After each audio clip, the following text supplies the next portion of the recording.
आज के इस वीडियो में मैं आपके प्रश्नों के उत्तर देने वाला हूं। जो प्रश्न आप लोगों ने मुझसे कमेंट के माध्यम से पूछे थे, उन प्रश्नों के उत्तर आपको इस वीडियो में मिलने वाले हैं। तो आप लोग वीडियो पूरा देखिए, क्योंकि वीडियो में बहुत ही महत्वपूर्ण जानकारी दी गई है। तो पहला प्रश्न है, ब्राह्मणों की अछूतों से नफरत का कारण ही यान और महायान के बीच का झगड़ा है। तो सर, इस पर कृपया करके थोड़ा विस्तार से बताएं प्लीज सर। हाँ, इस पर मैं बहुत जल्द एक वीडियो बनाने वाला हूँ। मेरी टीम से एक व्यक्ति दिल्ली गए हैं, वो जैसे ही उधर से आते हैं तो मैंने किताब के लिए बोल रखा है उनसे कि जो हीयान और महायान से संबंधित जो किताबें हैं वो लेके आए, तो फिर उन पे विस्तार से मैं एक वीडियो बनाऊं और आप लोगों को जानकारी दूं। तो जैसे ही वो उधर से आते हैं तो मैं इस विषय पे बहुत जल्द वीडियो बनाने का प्रयास करूंगा और उसमें विस्तार से आपको जानकारी दूंगा कि हियान क्या है और कौन से लोग हियान को भारत में मानते थे और आजकल वो कहाँ हैं, महायानी कौन है और ये कैसे सनातनी बने। सब कुछ आपको उस वीडियो में मैं विस्तार से बताऊंगा। अगला प्रश्न है, सर आप एक्सक्यूजेस दे रहे हैं और जो भागे थे टीवी डिबेट से उनसे हमें क्या करना है। आप डिबेट करो, ना कि किसी की जॉब को जज करो कि जिस कंपनी में पोंछा लगाती वगैरह। ये तो एक्सक्यूजेस हो गई और उसको नीचा दिखा रहे हो। यहाँ पे तो आप ही डिस्क्रिमिनेशन कर रहे हो। समीक्षा वाले का ये प्रश्न है, क्योंकि मैंने इनका जो रिप्लाई है पिछली वीडियो में दिया था तो इन्हें थोड़ा सा बुरा लग गया है। पहली बात तो मैं किसी को ऊंचा नीचा नहीं कहता हूं, और यहाँ पे कंपनी शब्द का मैंने प्रयोग किया किसके लिए किया। आजकल धर्म एक व्यापार बन गया है। आजकल धर्म धर्म नहीं रहा है, धर्म एक अलग चीज है। और आज जो धर्म है, जिसे लोग धर्म समझते हैं या कहते हैं, वो एक अलग चीज है। मैं उस धर्म को बुरा नहीं कहता हूं जो धर्म शास्त्रों में है। जिस धर्म की चर्चा महावीर स्वामी से लेकर गौतम बुद्धा या और भी लोगों ने की है, मैं उस धर्म को कभी बुरा भला नहीं कहता हूं। मैं आज के धर्म को इसलिए बुरा कहता हूं क्योंकि आजकल मेरी नजर में जो हो रहा है वो धर्म है ही नहीं। आजकल लोग ऊंच नीच की भावनाओं को धर्म कहते हैं। मैं उस धर्म के बारे में बात कर रहा हूं, लेकिन आप गलत दिशा में उसको ले जा रहे हैं। और मैं किसी समाज को ऊंचा नीचा नहीं कह रहा हूं। मैं आपसे पूछता हूं कि हमारे यहाँ बहुत से धार्मिक लोग हैं, धर्म गुरु हैं, जो हमेशा गंदगी फैलाते हैं, ऊंच नीच की बात करते हैं, विद्रोह की बात करते हैं। आप उनका राय तक क्यों पहुंच रहे हो? क्योंकि फैलाया उन्होंने है तो पहुंचने का काम उनका होना चाहिए, आपका नहीं। वही मैंने बोला पिछले वाले वीडियो में जवाब के तौर पे, लेकिन आपने इसको किसी समाज से जोड़ दिया। मैं तो हर उस व्यक्ति के साथ खड़ा हूं जिसके साथ भेदभाव हुआ है, और जिस व्यक्ति ने ऐसा किया है या जिस व्यक्ति के अंदर सामंतवादी सोच है, चाहे फिर वो मेरा भाई ही क्यों ना हो, मैं उसका साथ कभी नहीं दूंगा। क्योंकि सामंतवादी सोच का मैं समर्थक नहीं हूं। मैं हमेशा से उन लोगों के साथ खड़ा हूं जिनका शोषण हुआ है। भले ही मैं उनके समाज से नहीं आता हूं, उनकी जाति से नहीं आता हूं, लेकिन एक अच्छे नागरिक होने के नाते मेरा ये कर्तव्य है कि मैं उनकी बात को रखूं, उनके साथ खड़ा हूं। ये मेरा कर्तव्य है। किसी और का है या नहीं है वो मैं नहीं जानता। एक बात और कहता हूं लास्ट पे, वो कुशवाहा अपने आप को कहते हैं कि मैं कुशवाहा जाति से आता हूं या लिखता हूं। आप जानते हो कि कुशवाहा समाज को आप गांव में जाइए, लोग क्या क्या कह के उन्हें पुकारते हैं, जानते हो? और दूसरे लोग नहीं कहते हैं, मुस्लिम नहीं कहते, ना ईसाई कहते हैं। कुशवाहा जिस धर्म को मानते हैं उसी धर्म के लोग उन्हें बुरा भला नीचा कहते हैं। ऐसे शब्दों का प्रयोग करते हैं कि मैं आपको कुछ कह नहीं सकता यहाँ पे। तो पहले मैं उनसे ये कहूंगा कि आप अपने ही समाज को इंसाफ दिलाइए, क्योंकि उन्हें ऐसा लगता है कि वो क्षत्रिय हैं, भगवान श्री राम के वंशज हैं, वो ऐसा मानते हैं। ये उनकी मान्यता है, हालांकि वो है नहीं, ये सिर्फ मान्यता है उनकी। अगर आप भगवान श्री राम के वंशज हो, आपकी जाति के लोग भी उनके वंशज हैं, तो आप उन्हें हक दिला के दिखाइए। जाइए किसी महामंडलेश्वर के पास, शंकराचार्य के पास या जगत गुरु के पास, कहिए उनसे, आपको ऐसा जवाब मिलेगा कि जिंदगी में कभी आप उनके सामने खड़े नहीं होंगे। आप अभी धर्म के बारे में कुछ जानते नहीं हो। जिस चीज को आप धर्म समझ रहे हो वो धर्म नहीं है। और मैं आपसे पूछता हूं कि आप हो क्या? कि जो मैं आपसे डिबेट करूं? क्या हो? क्या आप हिंदू धर्म का प्रतिनिधित्व करते हो? बताइए, शास्त्रों के अनुसार आपका जो पद है वो क्या है? किस वर्ण में आते हैं आप? धर्म का प्रतिनिधित्व करना ब्राह्मणों का काम है, आपका नहीं। तो पहले तो आप धार्मिक रूप से शास्त्रार्थ करने के लिए हो ही नहीं, फिर आप चुनौती किस बात की देते हो कि आप डिबेट करिए, डिबेट करिए? पहले तो ये फालतू टॉपिक्स पे मैं वीडियो बनाता नहीं हूं। मुझे लगता है कि आपको जवाब मिल गया होगा। अगला प्रश्न है, सर क्या बुद्धिस्ट सभ्यता ही पूरे भारत में आगे चलकर अपने अपने क्षेत्रों में विकसित हुई है, जैसे महायानी, वज्रयानी, बुद्धिस्ट परंपरा? देखिए, बौद्ध धर्म में जितनी भी परंपराएं हैं वो बहुत सारी चीजों को दर्शाती हैं। जब द्वितीय बौद्ध संगति हुई तब हम वहां पे देखते हैं कि संघ, जो बौद्ध संघ था, जो भगवान बुद्ध का संघ था, वो दो भागों में बट गया था। एक तो वो थे जो भगवान बुद्ध को एक भगवान के तौर पर प्रस्तुत करना चाहते थे, और दूसरे वो थे जो भगवान बुद्ध को सिर्फ बुद्ध के रूप में ही मानना चाहते थे। उनके जो उपदेश थे उनमें बदलाव नहीं करना चाहते थे। इस वजह से उनमें मतभेद हुए और संघ दो भागों में विभाजित हुआ। तो हम देखते हैं कि सम्राट अशोक के समय तक उसी बौद्ध संघ से 18 संप्रदाय बन चुके थे, अलग अलग 18 संप्रदाय सम्राट अशोक के समय में। अब सम्राट अशोक के समय में 18 संप्रदाय बन चुके थे, तो आज सोचिए कि कितने संप्रदाय उससे होंगे? 200 से ज्यादा होंगे। और ये सारे अपने आप को ये बताते हैं कि मैं सबसे प्राचीन हूं, मैं सबसे प्राचीन हूं। धार्मिक लोगों की सबसे बड़ी कमी यही है कि हर धर्म वाला अपने आप को प्राचीन बताता है, फिर वो चाहे उसका जन्म मुगल काल में ही क्यों ना हुआ हो। अगर आप बौद्ध धर्म के बारे में बहुत गहराई से अध्ययन करेंगे तो आपको पता चलेगा कि इनसे बहुत सारे संप्रदायों का जन्म हुआ है। आज वो संप्रदाय नहीं मानते हैं इस चीज को, तो ये उनका दोष है, लेकिन उनका जो मूल जन्म है वो बौद्ध धर्म से ही हुआ है। जैसे नाथ संप्रदाय के बारे में अगर बात करें, नाथ संप्रदाय की जो पूरी परंपरा है ये बौद्धों की परंपरा है पूरी। आप शुरू से लेकर मुगल काल तक देख लीजिए, आप उनके बारे में आज भी अच्छे से पढ़ सकते हैं। तो उम्मीद है आपको जवाब मिल गया होगा। अगला प्रश्न है, थाईलैंड का नेशनल बुक रामायण क्यों है? इन्होंने ये जो प्रश्न पूछा है बहुत ही द्वेष भावना से पूछा है, लेकिन फिर भी मैं इनको जवाब देता हूं। आप थाईलैंड में जो रामायण है उसके बारे में क्या जानते हो? छोटा आ भी नहीं जानते, लेकिन आपने प्रश्न तो पूछ दिया है क्योंकि आपने पढ़ा है नहीं सुना है सिर्फ, और सुन के ये प्रश्न आपने पूछा है। पहले आप वहां पे पता करना कि वहां के जो राम है वो बुद्ध से बाद में है या पहले हैं, ये आप पता करना। और थाईलैंड पूरा विश्व जानता है कि वो हिंदू देश नहीं है। आप जानते हो कि हमारे देश में जितने देवी देवता प्रचलित हैं वो सब आपको थाईलैंड में मिलेंगे। क्यों मिलते हैं? क्योंकि वो तो एक बुद्धिस्ट कंट्री है। तो मैं आज के जो सनातनी है इनको महायानी क्यों कहता हूँ? क्योंकि मैंने इनके बारे में बड़ी गहराई से पढ़ा है और मैं जानता हूं कि ये कौन है, इसीलिए तो मैं कहता हूं। थाईलैंड ही नहीं, आप किसी भी अन्य बुद्धिस्ट कंट्री में चले जाइए, सब मिलेंगे वहां पे आप। और जिस तरह से आप हंस रहे हैं, हंसी तो मुझे आप पे आ रही है कि आप व्हाट्सएप यूनिवर्सिटी के स्टूडेंट हैं।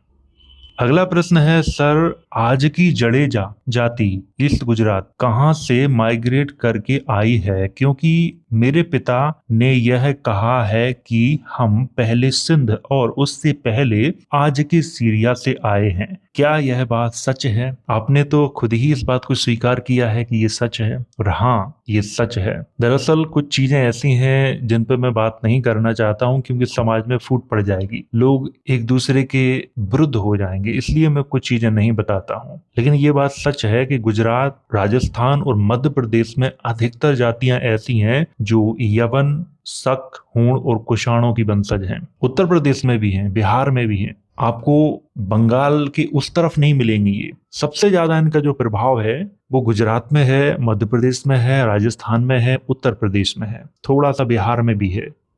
अगला प्रश्न है, सर प्लीज रिप्लाई, पांडे और शुक्ला यहूदी हैं या पारसी? देखिए, मैंने आपसे पिछले वीडियो में भी ये कहा था कि सरनेम ना पूछना, इससे समाज में बड़ी फूट पड़ जाएगी। मैं शिक्षक हूं, मेरा काम ये नहीं है लोगों को बांटना, उनके दिमाग में घृणा पैदा करना, ये मेरा काम नहीं है। मैंने आपको इतना बताया कि ब्राह्मण समाज में 3 प्रकार के ब्राह्मण हैं, भारतीय हैं, यहूदी हैं और पारसी हैं। अब आप सरनेम पूछोगे तो इससे क्या होगा? लोग उन्हें गालियां देंगे, फिर वो लोगों को गालियां देंगे, इस तरह से समाज में द्वेष उत्पन्न होगा। और आप जान के क्या करोगे? उन्हें भारत से निकाल दोगे क्या?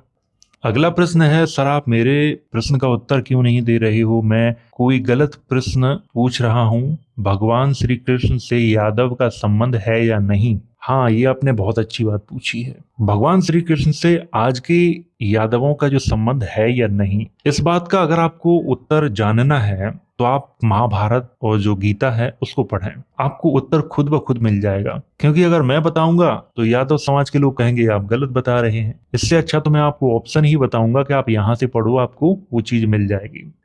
अगला प्रश्न है, हमारा अतीत यानी ब्राह्मणों की बात करते हो। ये तो आपकी समझ है कि मैं ब्राह्मणों की बात करता हूँ। मेरी नजर में ब्राह्मण बुरे व्यक्ति नहीं है, और मेरी नजर में ओबीसी एससी एसटी भी बुरे व्यक्ति नहीं है। मैं तो दोनों की बात करता हूँ। अगर ब्राह्मण सही है तो उनकी भी बात करता हूँ, अगर एससी एसटी ओबीसी सही है तो उनकी बात करता हूँ, और भी अन्य समाज सही है तो उनकी भी बात करता हूँ। अगर आपको ऐसा लगता है कि मैं ब्राह्मणों की बात करता हूँ तो ये आपकी व्यक्तिगत सोच है, इस पे मैं कुछ नहीं कहूंगा।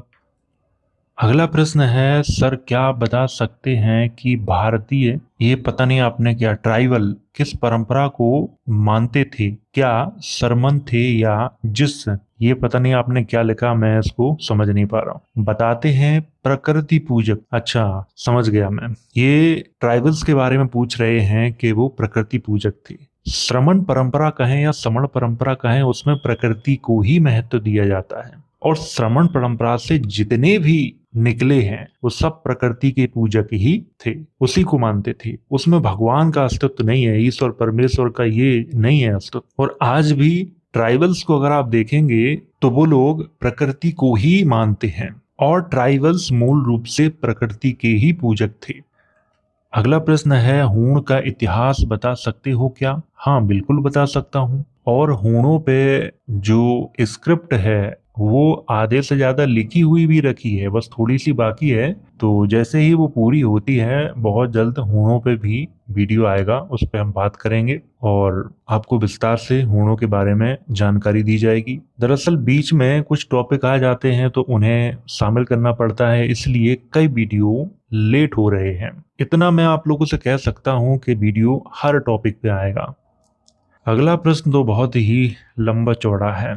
श्रीमान जी नमस्कार, आपका काम बहुत ही सराहनीय है। आपसे अनुरोध है कि हम दोस्तों में कभी कभी मतभेद या कहा सुनी मतलब गर्मा गर्मी हो जाती है कि राष्ट्रवीर दुर्गादास राठौर क्षत्रिय थे या तेली, क्योंकि उत्तर प्रदेश, मध्य प्रदेश, राजस्थान, हरियाणा में अपनी राजनीतिक सामाजिक संगठन चलाने वालों के द्वारा तेली जाति का बताते हैं, और हरियाणा में हेमचंद्र विक्रमादित्य को अपने बैनर में तेली दिखाते हैं। मुझे इतिहास की इंटर लेवल की समझ है, इसीलिए मैं राजनीतिक सामाजिक पार्टी चलाने वालों पर विश्वास नहीं है, क्योंकि इनको जनता को चने की झाड़ पर चढ़ाने की आदत होती है। लेकिन क्षत्रिय समाज के लड़के ज्यादा दबंग और राजनीतिक होते हैं, वह अपनी कट्टरता पर उतर आते हैं। लेकिन जब पढ़े लिखे लड़के जब वह जाति का दम्भ भरने लगते हैं तो क्या बताएं। जय हिंद, जय भारत, नमो बुद्धाय। वैसे आपने बात तो बड़ी लंबी चौड़ी की है और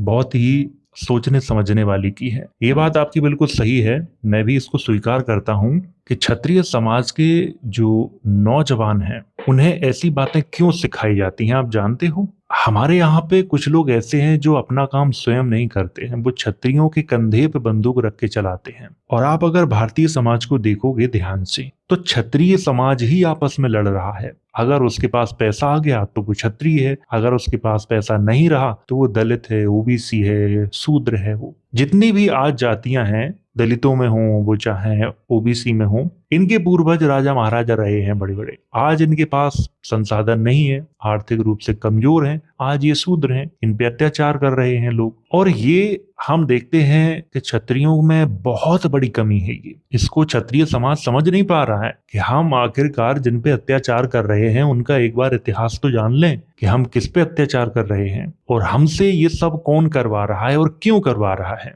और आपने पूछा है यहाँ पे क्षत्रिय जो राठौर के बारे में, तेली समाज के लोग भी लिखते हैं। हाँ बिल्कुल लिखते हैं, राठौर वो भी लिखते हैं। अब ऐसा क्यों है? ऐसा इसलिए है, अगर आप राजा जयचंद का इतिहास पढ़ेंगे, वैसे तो भारतीय जो इतिहासकार हैं सामंती सोच वाले, वो उन्हें देशद्रोही बताते हैं। वास्तव में वो देशद्रोही नहीं थे। तेली समाज ये राठौर क्यों लिखता है? क्योंकि उस समय तक तेली समाज एक सभ्य समाज था, अच्छी खासी समाज में उनकी इज्जत थी, राजा महाराजाओं के यहाँ वो काम करते थे, इसी कारण वो राठौर लिखते हैं। उस समय के राजा महाराजाओं को आदर्श मानते थे, ये सेना में काम करते थे, दरबार में काम करते थे, ये लोग बहुत विश्वसनीय लोग थे ये। लेकिन आज इतिहास को वो नहीं जानते हैं, इसीलिए थोड़े से भ्रमित हो गए हैं।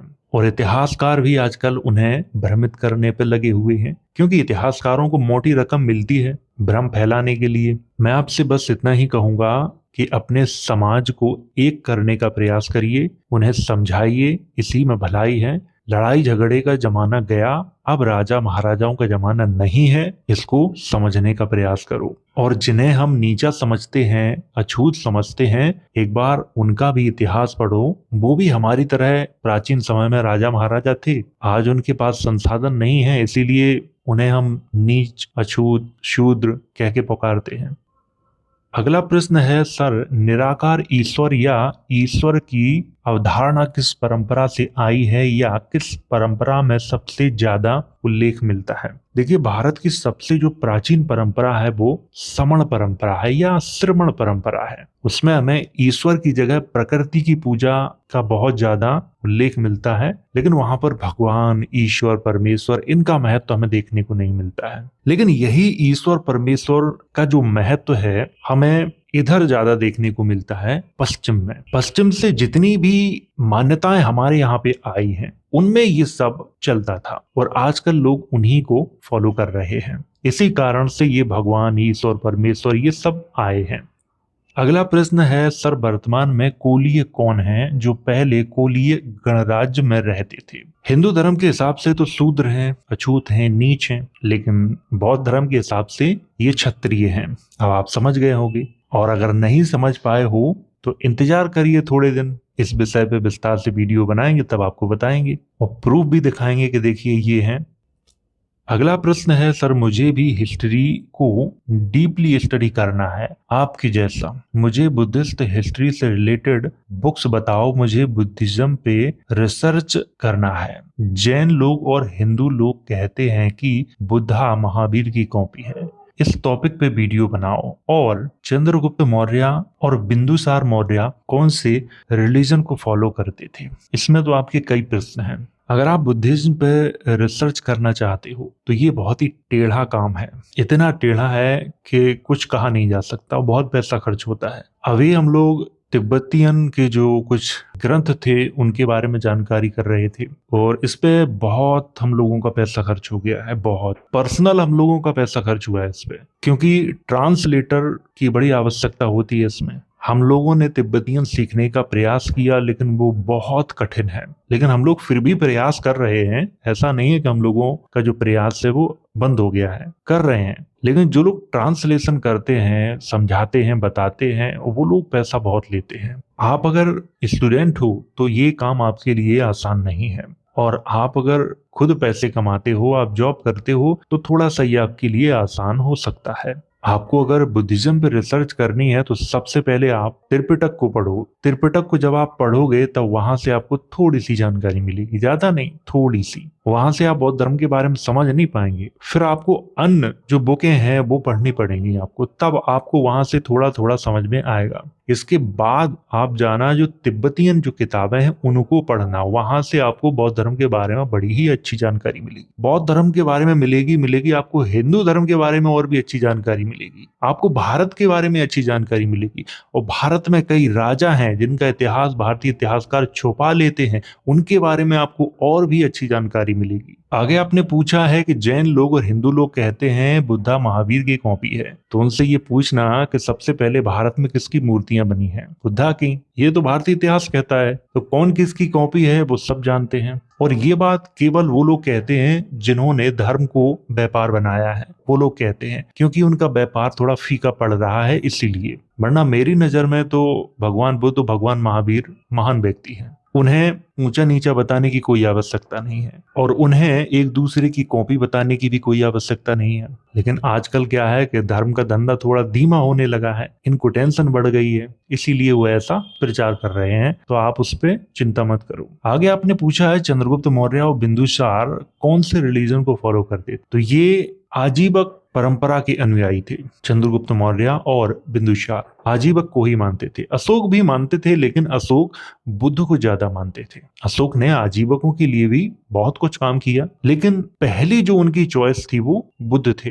और ऐसा नहीं है कि सम्राट अशोक ने आजीवकों के प्रति घृणा करी हो, ऐसा नहीं है। सम्राट अशोक के जो वंशज थे उन्होंने भी आजीवक परंपरा को आगे बढ़ाने का काम किया है। ये तो बाद में कुछ आए लोग, उन्होंने इसको खत्म किया।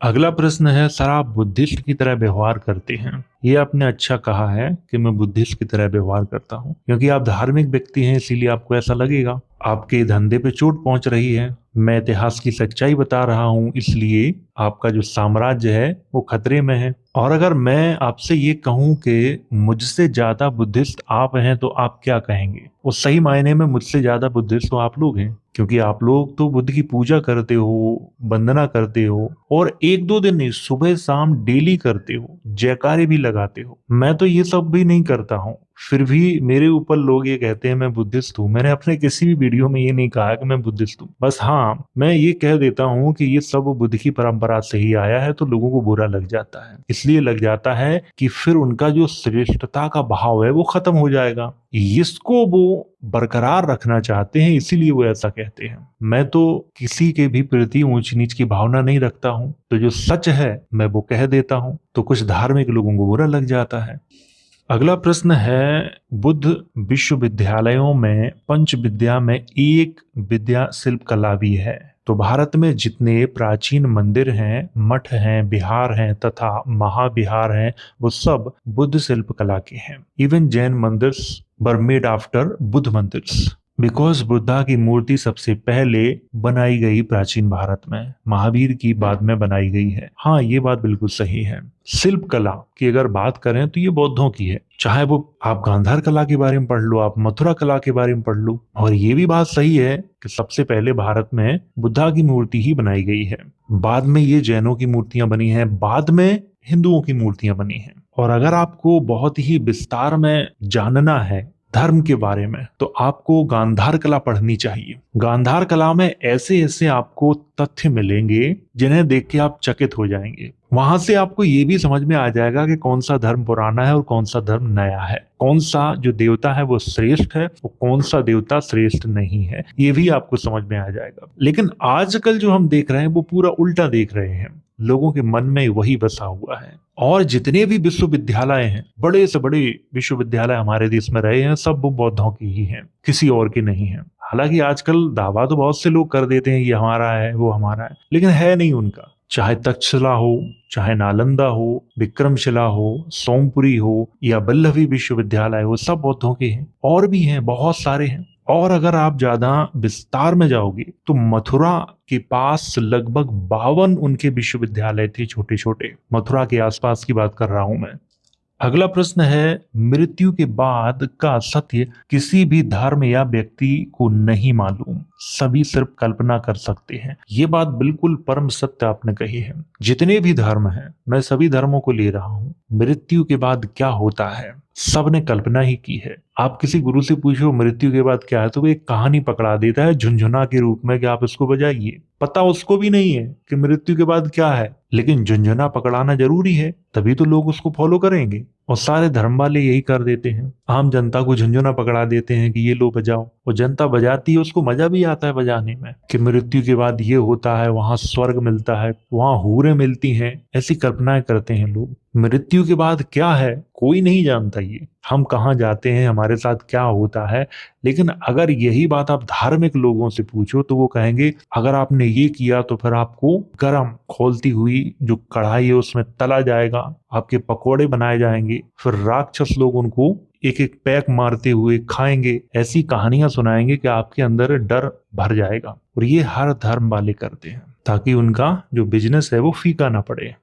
अगला प्रश्न है, सर अगर वैदिक और सनातनी सभ्यता सुप्रीम बुद्धा के बर्थ के बाद हुआ तो बुद्धा की बर्थ स्टोरी में एक साधु ने महामाया के ड्रीम की भविष्यवाणी कैसे की? Hope you understand the question. हाँ बिल्कुल। सबसे पहले तो मैं आपको बता दूं कि हमारे यहाँ पे जो ज्योतिष है वो दो प्रकार का है। आजकल हम जो ज्योतिष देख रहे हैं ये यवनों की देन है, भारतीयों की देन नहीं है। ये एक ज्योतिष और चलता था प्राचीन समय में, जिसमें स्वप्न के आधार पे बताया जाता था कि ये ऐसा होने वाला है, और हस्त रेखाओं के आधार पे बताया जाता था, पैरों की रेखाओं के आधार पे बताया जाता था, चेहरे को देख के बताया जाता था, माथे की लकीर को देख के उसके बारे में बताया जाता था। ये भारतीय है और ये काम समण परंपरा के अंतर्गत लोग करते। और आप जिस भविष्यवाणी की बात कर रहे हो वो यही है, क्योंकि जिस तरह से महामाया ने सपना देखा था उस तरह से भविष्यवाणी की गई थी। बौद्ध धर्म में हाथी को बड़ा ही पवित्र माना जाता है,